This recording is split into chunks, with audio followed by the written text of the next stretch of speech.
Venha se cansado estás, e eu descanso darei.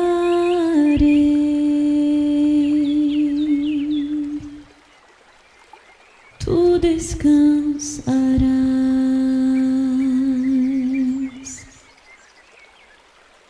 Venha a mim se não tens paz,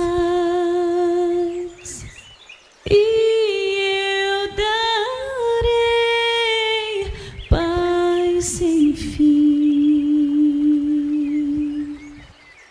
Terás paz sem fim. O meu jugo é leve, o meu fardo graça dá. Tome tua cruz, te darei a paz.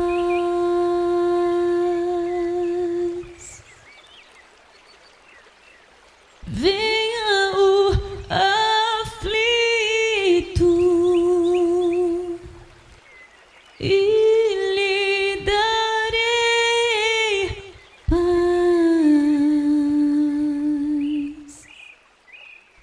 Neste sermão, Spurgeon faz uma análise incisiva e judiciosa da condição daqueles que professam ser cristãos, mas que realmente não são. Enganam-se todos quanto pensam que basta produzir apenas a folhagem do cristianismo, sem, contudo, evidenciarem uma vida santa. A profissão de fé sem a graça divina é a pompa funerária de uma alma morta. E deixando-os, saiu da cidade para Betânia, onde pernoitou. Cedo de manhã, ao voltar para a cidade, teve fome, e vendo uma figueira à beira do caminho, aproximou-se dela, e não tendo achado senão folhas, disse-lhe: nunca mais nasça fruto de ti. E a figueira secou imediatamente.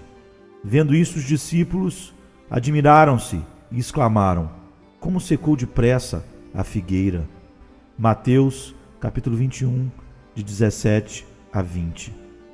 Este é um milagre e uma parábola. Temos livros sobre os milagres. Temos igual número de volumes sobre as parábolas. Em qual das duas categorias devemos colocar esta história? Eu responderia: coloque-as nas duas categorias. É um milagre singular e é uma parábola notável. É uma parábola encenada em que nosso Senhor nos dá uma lição prática. Ele coloca a verdade diante dos olhos dos homens nessa ocasião, a fim de que a lição produza uma impressão mais profunda na mente e no coração. Eu gostaria de enfatizar a observação de que esta é uma parábola, pois se vocês não a consideram assim, podem entendê-la erroneamente.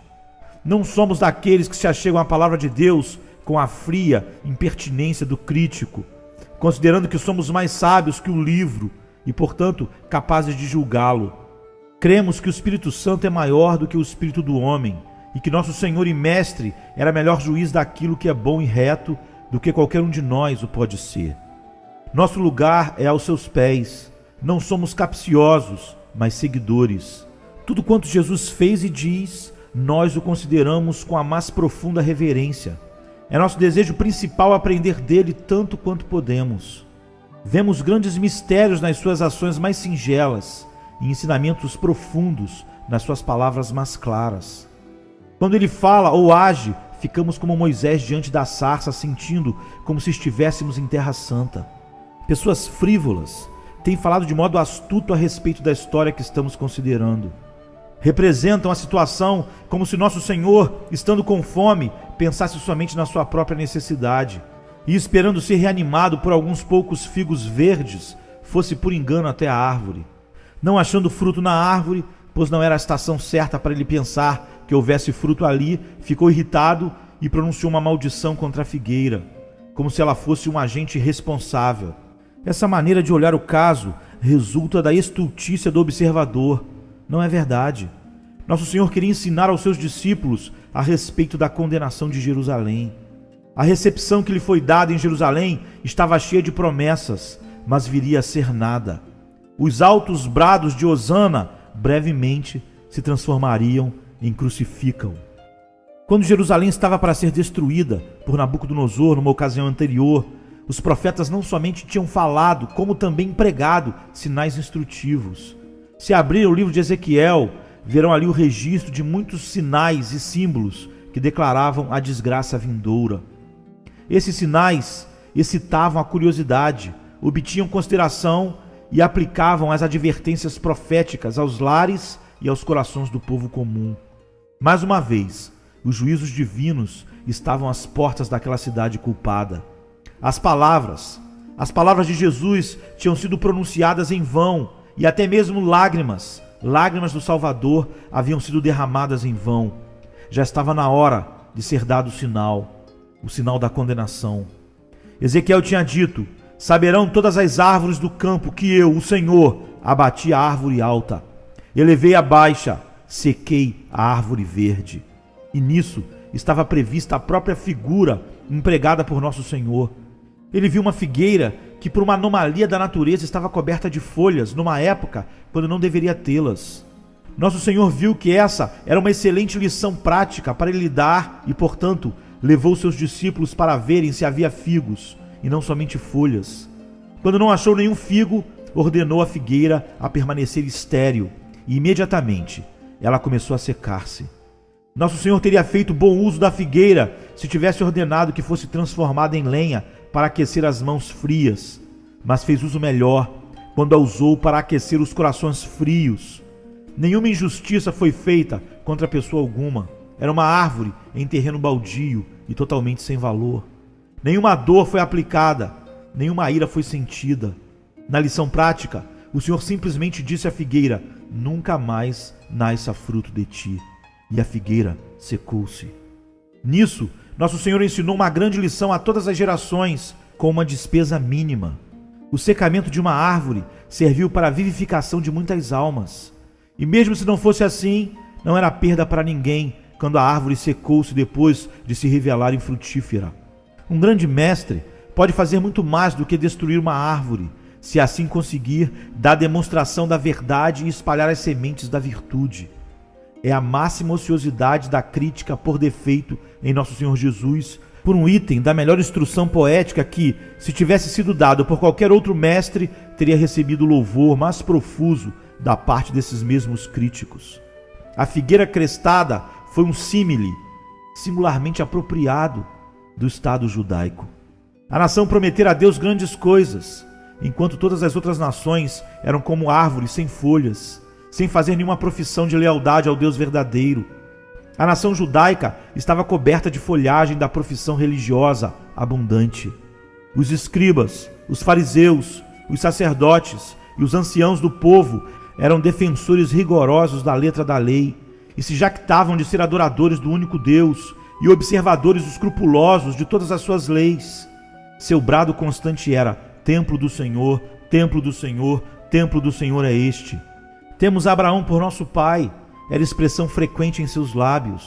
Era uma figueira cheia de folhagens, mas neles não havia frutos, pois o povo não era nem santo, nem justo, nem leal, nem fiel a Deus, nem tinha amor ao próximo. A igreja judaica era uma só massa de profissão cintilante de fé, sem estar apoiada pela vida espiritual. Nosso Senhor tinha olhado para dentro do templo e descobrira que a casa de oração era um covil de ladrões. Ele condenou a igreja judaica a permanecer coisa sem vida, sem frutos, e assim aconteceu. A sinagoga permaneceu aberta, mas seu ensino tornou-se uma formalidade morta. Israel não teve nenhuma influência sobre a vida contemporânea. A raça judaica tornou-se, durante séculos, uma árvore seca. Não possuía nada senão a falsa profissão de fé quando Cristo veio, e aquela profissão evidenciou-se incapaz de salvar a cidade santa. Cristo não destruiu a organização religiosa dos judeus, deixou-os como estavam, mas eles se secaram desde a raiz, até a vinda dos romanos, que com os machados das suas legiões desfizeram um tronco infrutífero. Que grande lição para as nações! As nações podem fazer uma profissão de religião, profissão essas com altos brados, mas podem deixar de exibir aquela justiça que exalta uma nação. As nações podem estar adornadas com as folhagens da civilização, das artes do progresso e da religião. Mas se não houver nenhuma vida interior de piedade e nenhum fruto para a retidão, ficarão em pé por algum tempo e depois se secarão. Que grande lição para as igrejas! Tem havido igrejas nas quais se destacaram os números e a influência, contudo, a fé, o amor e a santidade não foram mantidos. E o Espírito Santo as deixou à exibição vã de uma profissão infrutífera. E ali ficam aquelas igrejas com o tronco da organização e com os galhos amplamente estendidos, mas estão mortas. E ano após ano, tornam-se cada vez mais decadentes. Irmãos, temos nesta hora igrejas desse tipo entre os protestantes evangélicos. Que nunca seja assim com esta igreja. Podemos ter um bom número de pessoas que vêm para ouvir a palavra de Deus e um grupo considerável de homens e mulheres que professam estar convertidos. Mas a não ser que a piedade vital esteja no seu meio, o que são as congregações e as igrejas? Podemos ter um ministério de valor, mas o que ele seria sem o Espírito de Deus? Podemos ter grandes ofertas e muitos esforços exteriores, mas o que valem sem o Espírito da oração, o Espírito da fé, o Espírito da graça e da consagração? Eu ficaria apavorado. Eu ficaria apavorado se um dia nós chegássemos a ser como uma árvore precoce, ostentando uma profissão superlativa, mas sem valor aos olhos do Senhor, por estar ausente a vida secreta de piedade e da união vital com Cristo. Seria melhor o machado derrubar todo vestígio da árvore do que deixá-la em pé sobre o céu como uma mentira aberta, uma zombaria, uma ilusão. É essa a lição do texto. Mas não quero que vocês a considerem apenas a grosso modo, no seu relacionamento com as nações e com as igrejas. Pelo contrário, o desejo do meu coração é que aprendamos a lição detalhadamente e que cada um a aplique ao seu próprio coração. Que o próprio Senhor fale pessoalmente a cada um de nós hoje. Ao preparar o sermão, senti meu coração profundamente sondado e oro para que ao ouvi-lo, ele produza os mesmos resultados em vocês. Tremamos de medo de haver feito uma profissão de piedade e de a ter ostentado abertamente, sem, porém, termos a frutificação, que é a única justificativa de tal profissão. O nome de santo, se não for justificado pela santidade, é uma ofensa aos homens honestos, e muito mais a um Deus santo. Uma profissão nítida e precoce do cristianismo, sem uma vida cristã por trás dela, é uma mentira. É uma abominação a Deus e aos homens, um ultraje contra a verdade, uma desonra à religião e a precursora de uma maldição crestante. Que o Espírito Santo me ajude a pregar com muito mais solenidade e poder nesta ocasião. Nossa primeira observação é a seguinte: há no mundo casos de profissão promissora, porém infrutífera. Nossa segunda observação será esta: esses casos serão inspecionados pelo Rei Jesus. E nossa terceira observação será: o resultado daquela inspeção será muito terrível. Ajuda-nos, ó Espírito Santo. Em primeiro lugar, então, queridos, há no mundo casos de profissão promissora, porém infrutífera. Os casos aos quais nos referimos não são tão raros assim. As pessoas envolvidas nele superam em muito tantas outras. Sua promessa é bem audível e seu exterior é muito impressionante. Parecem árvores frutíferas. Esperamos delas muitas cestas dos melhores figos. Elas nos impressionam com a sua conversa, nos deixam assoberbados com os seus modos. Invejamos a elas e açoitamos a nós mesmos. Essa última atitude talvez não nos faça mal, mas invejar hipócritas não pode deixar de ser danoso a longo prazo. Isto porque quando for descoberta a hipocrisia delas, tenderemos a desprezar a religião, como também os que fingem ser religiosos. Acaso vocês não conhecem pessoas que na aparência são tudo e na realidade não são nada? Ó pensamento tenebroso! Nós mesmos poderíamos ser assim? Veja o homem, ele está forte na fé, até o ponto da presunção, está alegre na esperança, até o ponto da leviandade, é amoroso de espírito, até o ponto da total indiferença quanto à verdade. Como é loquaz na conversa, como está profundo na especulação teológica, como é fervoroso em conclamar o movimento de avanço. Nunca, porém, entrou no reino mediante o novo nascimento. Nunca foi ensinado por Deus. O evangelho chegou a ele somente em palavras. A obra do Espírito Santo lhe é desconhecida. Não foi regenerado. Porventura, não existe tais pessoas? Não há pessoas que são defensoras da ortodoxia, no entanto, heterodoxas na sua própria conduta? Não conhecemos homens e mulheres cujas vidas negam o que os seus lábios professam? Temos certeza de que assim é. Todas as vinhas já tiveram nelas figueiras cobertas de folhas, que se destacaram pela folhagem de sua profissão de fé, todavia não produziram frutos para o Senhor. Tais pessoas parecem desafiar as estações do ano. Não era a estação do figo, no entanto, essa figueira ficou coberta daquelas folhas que usualmente eram o sinal da existência de figos maduros. Suponho que todos vocês conheçam aquilo que já vi pessoalmente. A figueira produz os frutos antes das folhas. No princípio do ano, podemos ver protuberâncias arredondadas que surgem nas extremidades e nas pontas dos galhos, e ao se avolumarem, evidenciam ser figos verdes. As folhas aparecem depois, e até a árvore ficar totalmente coberta de folhas, os figos estão prontos para serem comidos. Quando uma figueira está totalmente enfolhada, esperamos achar figos nela. De outra forma, não dará mais figos durante aquela estação. A árvore nessa história produziu folhas abundantemente antes de sua estação, e nisso ela excedeu todas as demais figueiras. Sim, mas era uma anomalia da natureza, e não o resultado sadio do crescimento correto. Tais anomalias da natureza ocorrem nas florestas e nas vinhas, e casos semelhantes são encontrados no mundo moral e espiritual. Certos homens e mulheres parecem muito mais adiantados por comparação com as pessoas ao seu redor e nos deixam atônitos por causa das suas virtudes especiais. São melhores do que os melhores, mais excelentes do que os mais excelentes, na aparência, pelo menos. São tão zelosos que o mundo ao seu redor não os esfria. Suas almas grandiosas criam um verão para eles mesmos. A vida retrógrada dos santos e a iniquidade dos pecadores não são empecilho para eles. São por demais vigorosos para serem afetados pelo seu meio ambiente. São pessoas muito superiores, cobertas de virtudes, assim como essa figueira estava coberta de folhas. Observem que ultrapassam a regra comum do crescimento.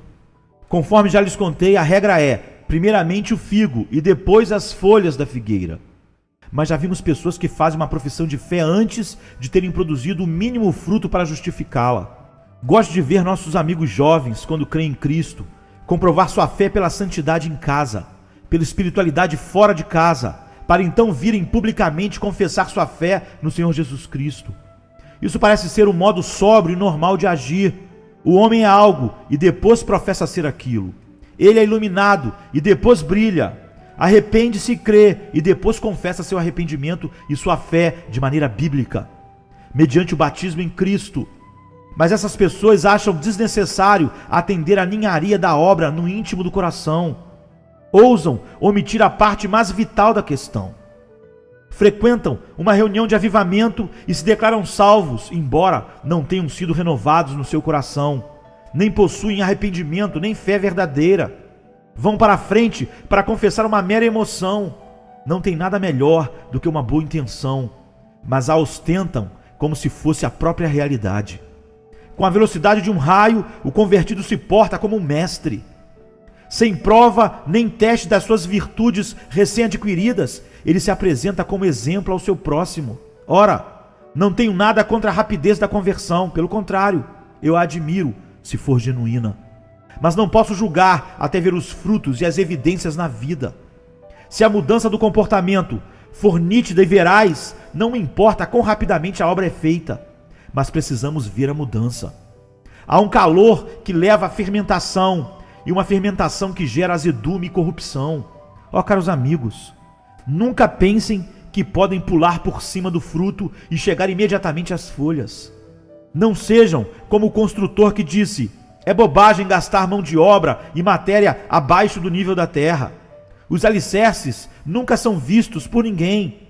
Posso levantar uma casa em pouquíssimo tempo, 4 paredes e um telhado serão levantados sem demora. Sim, mas quanto tempo durará tal casa? Vale a pena construir uma casa sem alicerces? Se podemos omitir os alicerces, Por que não omitirmos a casa inteira? Não seria mais sábio? Acaso não há uma tendência, especialmente nesses dias, dos homens serem céticos ou fanáticos no cultivo de uma espiritualidade do tipo cogumelo, o qual brota numa noite e perece numa outra noite? Não será motivo de ruína se a convicção do pecado for menosprezada, o arrependimento omitido e a fé imitada, o novo nascimento falsificado e a espiritualidade fingida? Amados, assim não vai. Precisamos ter figos antes de folhas, atos antes de declarações, fé antes do batismo, união com Cristo antes de união com a igreja. Vocês não podem pular por cima dos processos da natureza, nem poderão omitir os processos da graça, a fim de que não aconteça que sua folhagem sem fruto se torne uma maldição sem cura na sua vida. Tais pessoas usualmente atraem a atenção dos outros. Segundo Marcos 11:14, nosso Senhor viu de longe essa árvore. As demais árvores ainda não tinham folhas. E, consequentemente, quando Jesus começou a subir a colina em direção a Jerusalém, viu essa única árvore a uma boa distância antes de chegar a ela. Uma figueira revestida da sua folhagem de um belo tom de verde seria um objeto notável e poderá ser observada de longe. Ficava, além disso, perto do trilho de Betânia para o portão da cidade. Ali, todo transeunte a notaria e provavelmente falaria com admiração e respeito da sua folhagem singular para aquela estação. As pessoas cuja religião é falsa frequentemente se destacam, pois não possuem a graça suficiente para serem modestas e reservadas. Procuram o lugar maior, o lugar de destaque, aspiram altos cargos e forçam o caminho para a liderança. Não andam com Deus em comunhão íntima. Poucos se preocupam com a espiritualidade particular e, portanto, anseiam cada vez mais serem vistas pelos homens. Esse fato é tanto sua fraqueza quanto o seu perigo. Embora elas sejam as menos capacitadas para aguentar os grandes desgastes da publicidade, cobiçam isso e acabam sendo tanto mais vigiadas. É este o mal do assunto inteiro, porque torna conhecido o seu fracasso espiritual a tantas pessoas. E seu pecado traz tanto maior desonra ao nome do Senhor, a quem professam estar servindo. Seria muito melhor ser infrutífero num cantinho do bosque do que no caminho público que leva ao templo. Tais pessoas não somente atraem olhar, como também frequentemente atraem o convívio de homens bons. Quem poderia nos criticar por nos aproximarmos de uma árvore que tem folhas muito tempo antes das outras? Porventura, não é correto cultivar a amizade daqueles que são eminentes e bons? Nosso Salvador e seus discípulos foram até a figueira cheia de folhas. Ela não somente conquistou os olhares deles, como os atraiu para si. Não temos ficado fascinados pela conduta encantadora de quem parecia ser um irmão no Senhor, e mais devoto do que o comum, mais temente a Deus do que a maioria? Como Jeú, ele tem dito: vem e vê o meu zelo pelo Senhor. E temos ficado bastante satisfeitos em subir no carro com ele. Parecia tão piedoso, tão generoso, tão humilde, tão útil, que o respeitávamos e queríamos ser considerados dignos de nos associarmos com ele. Os novos convertidos e os interessados têm uma disposição natural para fazerem assim. Por isso, é uma calamidade lastimável quando se torna evidente que confiaram na pessoa errada. Sempre que vemos alguém se destacando notavelmente e fazendo uma ousada profissão de fé, quais devem ser nossos pensamentos a respeito? Eu respondo: não julguem, não caiam na desconfiança habitual. Nosso Senhor não ficou à distância dizendo: aquela árvore não vale nada. Não, ele foi até ela, juntamente com seus discípulos, e a inspecionou cuidadosamente. Essas pessoas de destaque podem ser maravilhas da graça divina. Esperamos e oremos que assim seja, que o Senhor e o seu amor sejam engrandecidos nelas. Deus tem suas figueiras que dão figos no inverno. Deus tem seus santos que estão cheios de boas obras quando o amor de outras pessoas tem se esfriado. O Senhor levanta alguns para serem estandartes da verdade, pontos de reagrupamento na batalha. O Senhor pode tornar os jovens maduros e os novos convertidos úteis. Tem sido dito, como expressão proverbial, que alguns homens nascem com barba. O Senhor pode dar graça, grande graça, de tal maneira que faça o crescimento espiritual rápido, porém sólido. Ele faz assim tão frequentemente que não temos o direito de duvidar que o irmão de destaque que está diante de nós é um desses crescimentos da graça. A não ser que sejamos forçados a ver, com amarga lástima, que não há marcas de graça, nem evidência da fé, esperemos o melhor. E alegremo-nos ao vermos a graça de Deus. Se nos inclinarmos a suspeitas, que a ponta daquela espada seja dirigida contra nosso próprio peito. A autossuspeita será saudável. A suspeita do nosso próximo poderá ser cruel. Não somos juízes, e mesmo se fôssemos, faríamos melhor em nos limitar ao nosso próprio foro, em sentar-nos em nosso próprio tribunal, em dispensar a lei dentro do pequeno reino do nosso próprio eu. Quando as pessoas de destaque revelam ser tudo quanto professam ser, são uma grande bênção. Tudo teria sido bem naquela manhã se houvesse figos naquela figueira. Teria sido um grande revigoramento para o Salvador se ele tivesse sido alimentado pelos frutos verdes. Quando o Senhor faz com que a pessoa que tem a primazia da posição também a tenha na santidade, é uma bênção para a igreja, para a família e para a vizinhança. Realmente, pode até tornar-se uma bênção para o mundo inteiro. Devemos, portanto, orar ao Senhor para que Ele regue com sua própria mão aquelas árvores que Ele plantou. Ou, noutras palavras, sustente pela sua graça aqueles homens da sua destra que Ele fortaleceu para si mesmo. Quando, porém, pegamos o texto e o aplicamos aos nossos próprios corações, não precisamos aplicá-lo tão suavemente como fazemos no caso de outras pessoas. Muitos de nós temos estado como uma figueira durante muitos anos, quanto ao destaque e à profissão. E quanto a isso, não há nada do que se envergonhar, por enquanto. Mas é obviamente a nós mesmos que a parábola fala, porque temos ficado ao lado da via pública, em aberta confissão de fé e em serviço destacado, e temos sido vistos de longe pelos homens. Alguns de nós temos feito uma profissão muito ousada, e não temos vergonha de repetir aquela profissão diante dos homens e dos anjos. Então daí vem a pergunta: somos sinceros nela? Somos sinceros nela? O que seria se tivéssemos lutado em prol de uma fé da qual não temos participação? O que seria se não houvesse nada da vida de amor dentro de nós e, consequentemente, nossa profissão fosse como o bronze que soa ou como um símbolo que retine? O que seria se houvesse fala e nenhuma obra, doutrina e nenhuma prática?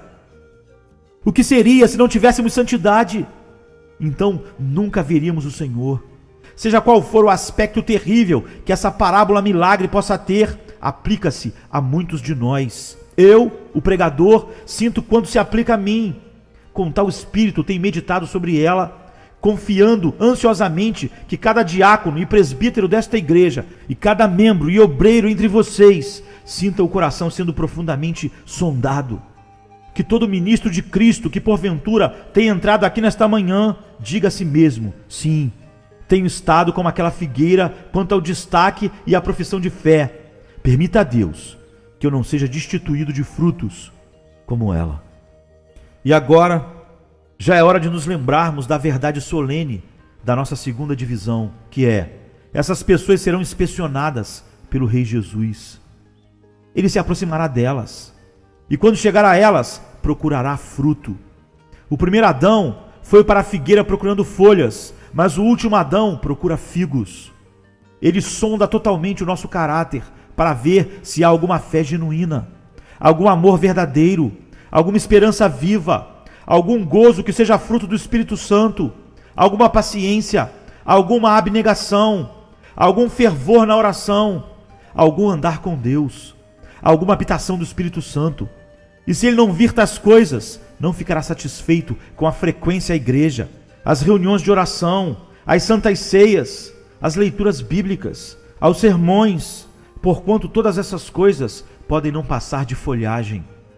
Se nosso Senhor não vir em nós o fruto do Espírito, não ficará satisfeito conosco, e sua expensão levará a medidas severas. Notem que o que Jesus está procurando não são suas palavras, suas resoluções, suas alegações.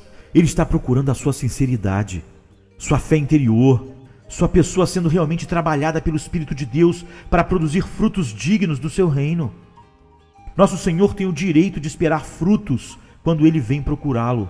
Pense nisso. Quando Ele se aproximou daquela figueira, tinha o direito de esperar fruto, porque o fruto, de conformidade com a natureza, aparece antes das folhas. Se, pois, já apareceram as folhas, deveria haver fruto.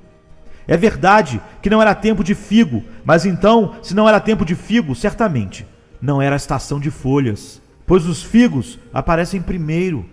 Esta árvore, ao produzir folhas, que são os sinais e indicações dos figos maduros, virtualmente fez propaganda dos figos que alegadamente tinha.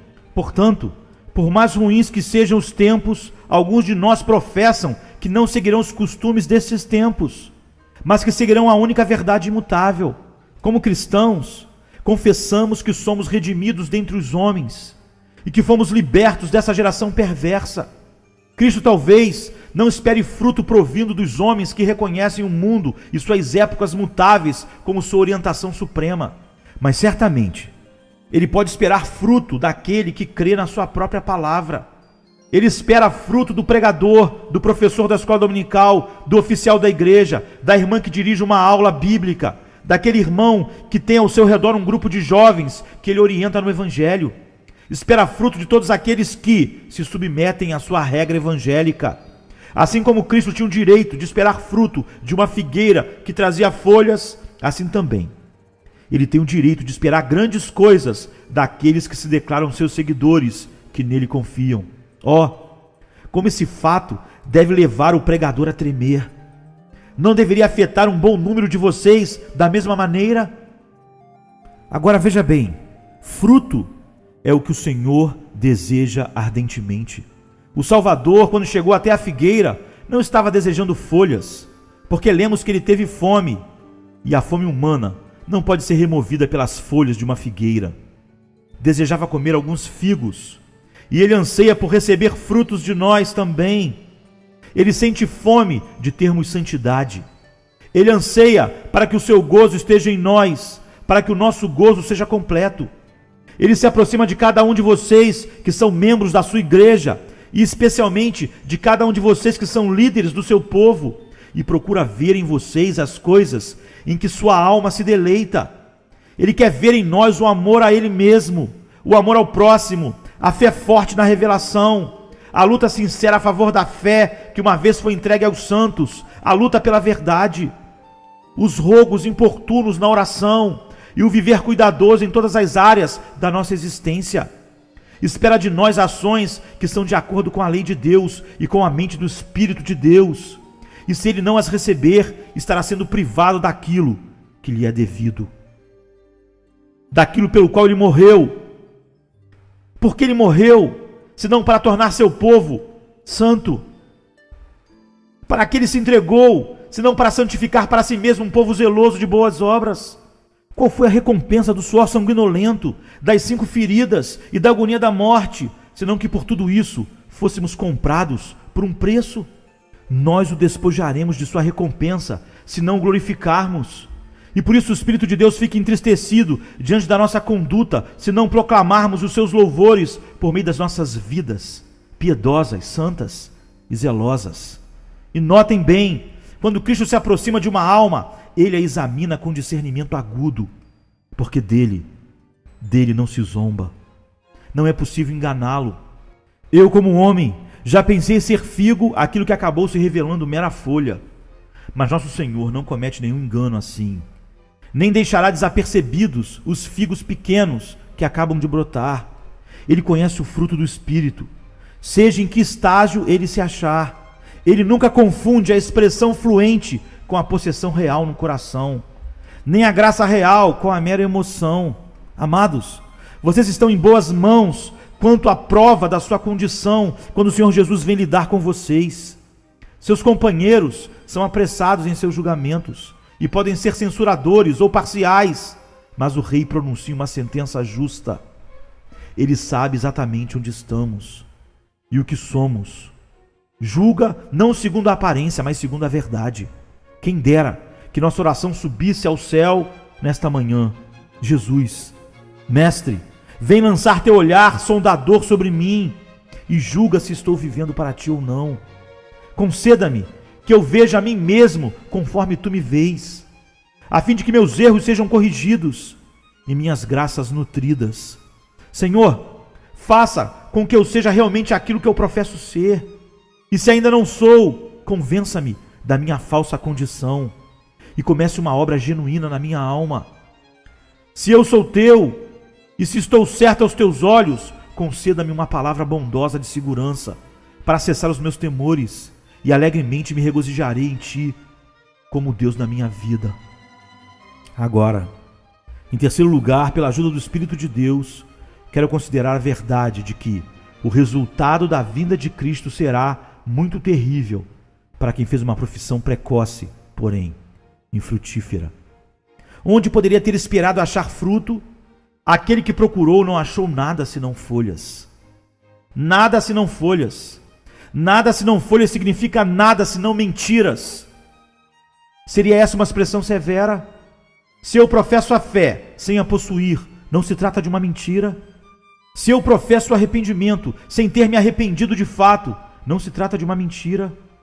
Se eu me reúno com o povo do Deus vivo, sem ter o temor a Deus no meu coração, não se trata de uma mentira? Se eu venho à mesa da comunhão e participo do pão e do vinho, porém nunca discerno o corpo do Senhor, não se trata de uma mentira?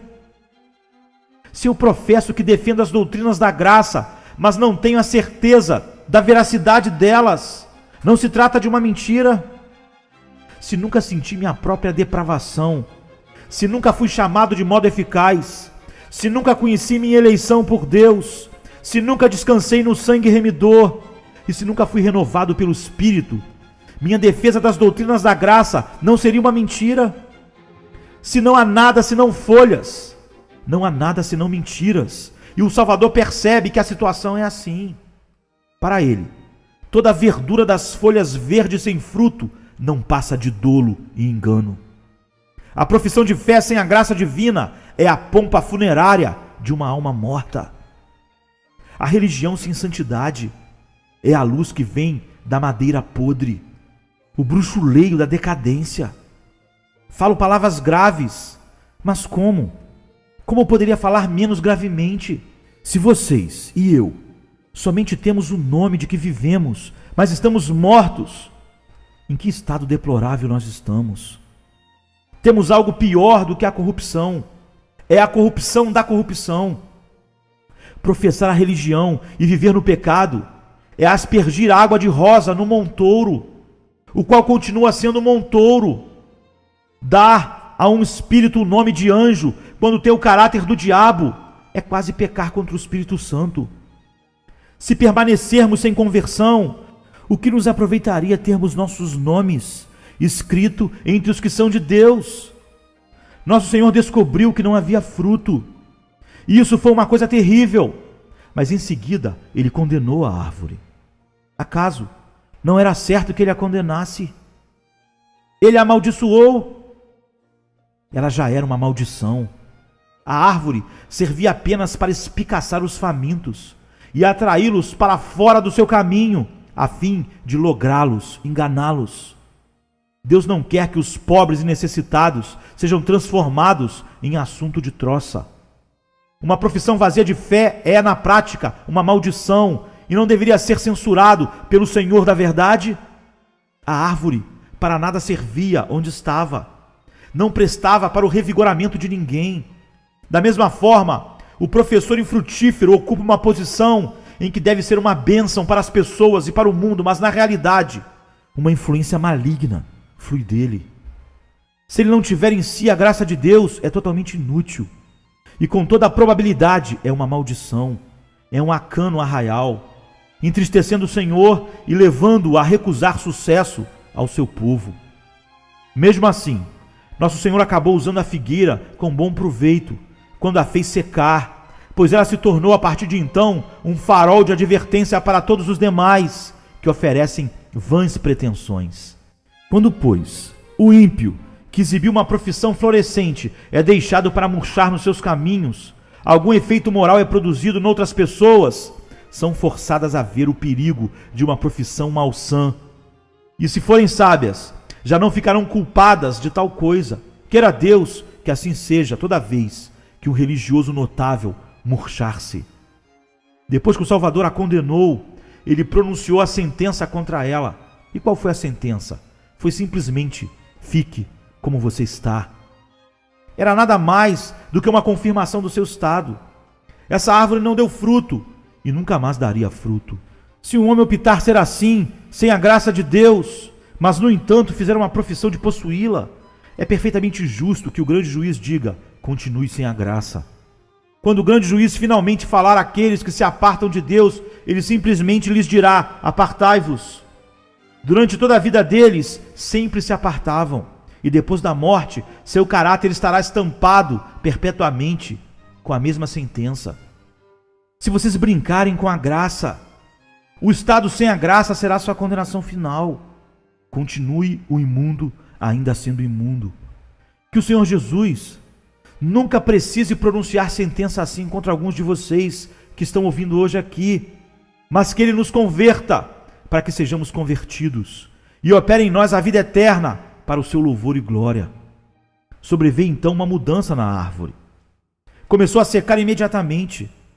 Não sei se os discípulos viram o estremecer passar por ela imediatamente, mas na manhã seguinte, quando passaram por aquele caminho, Marcos diz que a árvore estava seca desde as raízes. Não somente as folhas pendiam diretamente para baixo, como flâmulas, quando não há vento. Não somente a casca parecia ter perdido todo o sinal de vitalidade, mas a árvore inteira estava fatalmente crestada. Vocês já viram uma figueira com seus galhos estranhos e curiosos? É uma vista muito extraordinária quando está despojada das folhas. Neste caso, posso ver seus braços esqueléticos.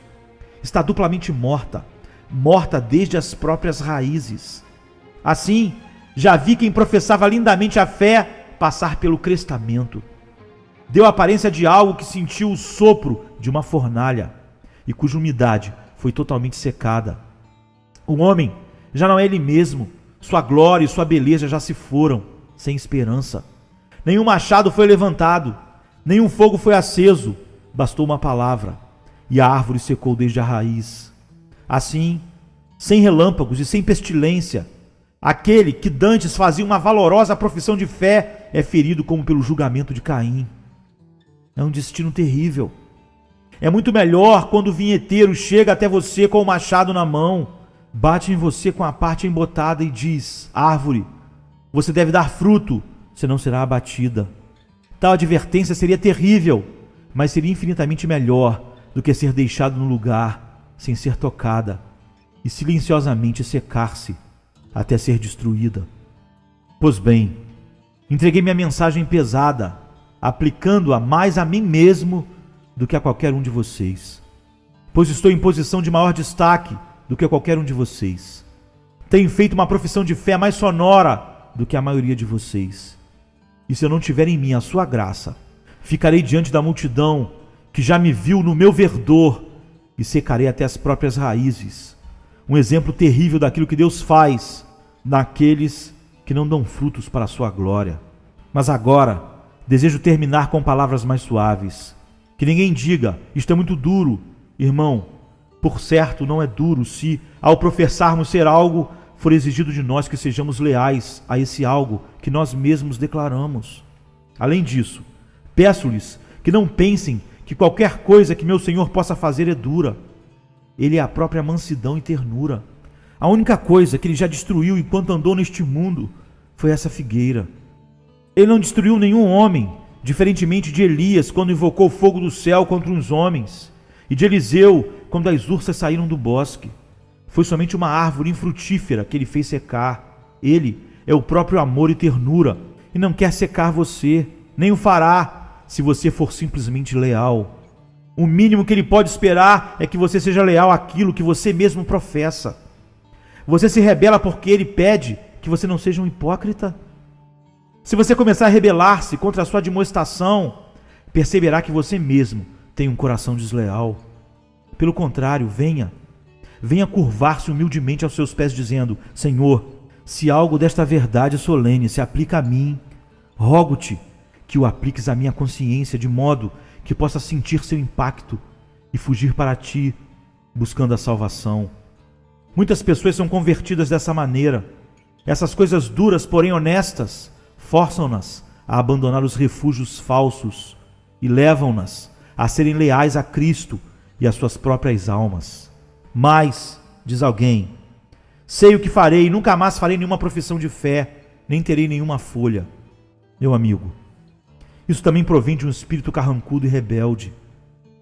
Ao invés de falar assim, você deve dizer: Senhor, não peço que me tire as folhas, mas me deixe dar frutos. Os frutos não terão probabilidade de amadurecer bem sem as folhas. As folhas são essenciais para a saúde da árvore, e a saúde da árvore é essencial para o amadurecimento dos frutos. A confissão aberta de fé é boa e não deve ser recusada. Senhor, eu não gostaria de perder nenhuma folha. Não tenho vergonha de confessar meu Senhor, nem de defender a sua causa, de manter a honra da sua palavra e defender a verdade, a glória da sua cruz. Senhor, não quero ser afastado num cantinho. Estou satisfeito em ficar onde os homens possam ver as minhas boas obras e glorificar meu Pai que está no céu. Não peço para ser observado, mas não tenho vergonha de ser observado. Mas, Senhor, faça-me digno de ser observado.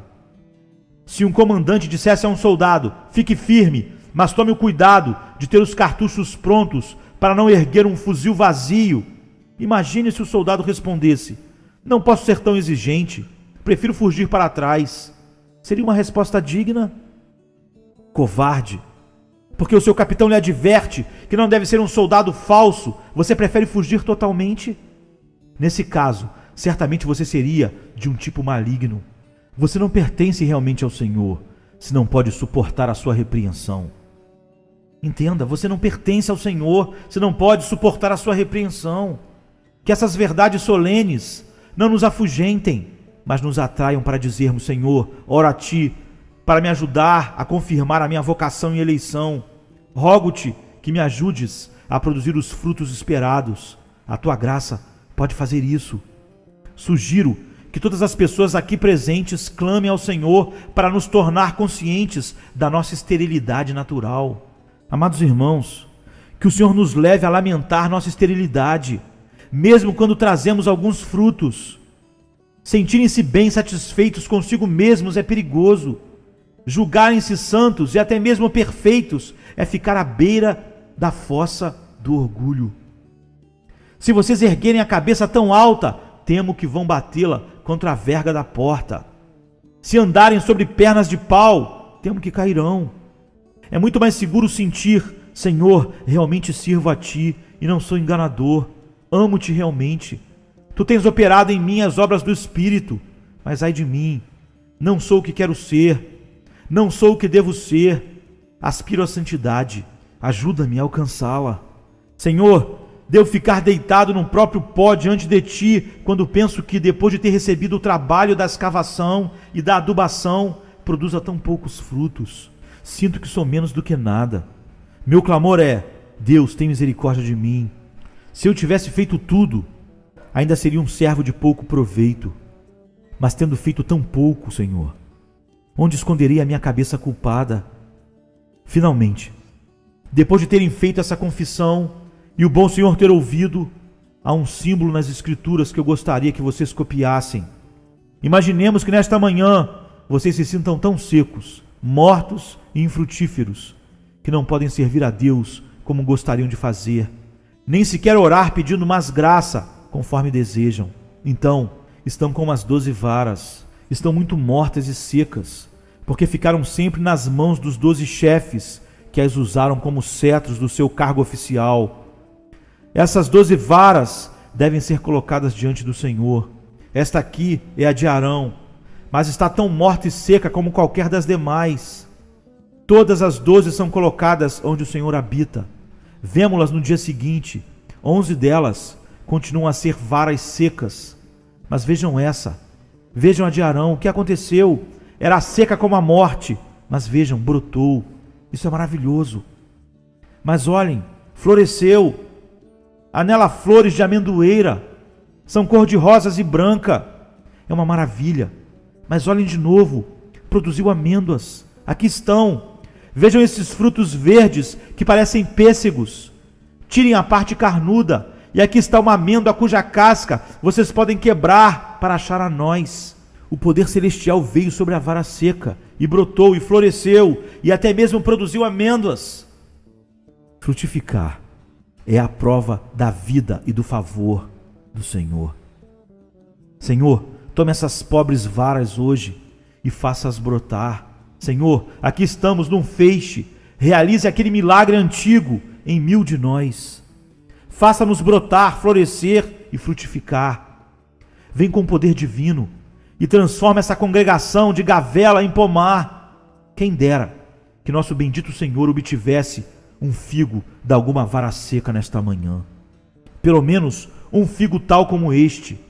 Deus, tem misericórdia de mim, pecador. Há doçura nessa oração. Nosso Senhor Jesus gosta do sabor de um figo tal como este. Senhor, creio, ajude a minha falta de fé. Aqui está outro. Ainda que ele me mate, eu nele esperarei. É uma cestada de figos temporãos, e o Senhor se regozija na sua doçura. Vem, Espírito Santo, produza frutos em nós hoje, mediante a fé em Jesus Cristo, nosso Senhor. Amém e amém. Venha se cansado estás, e eu descanso darei. Tu descansarás.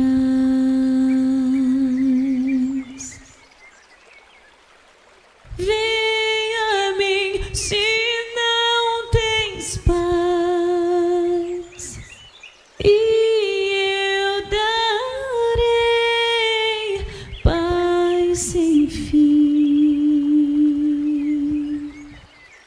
Terás paz sem fim. O meu jugo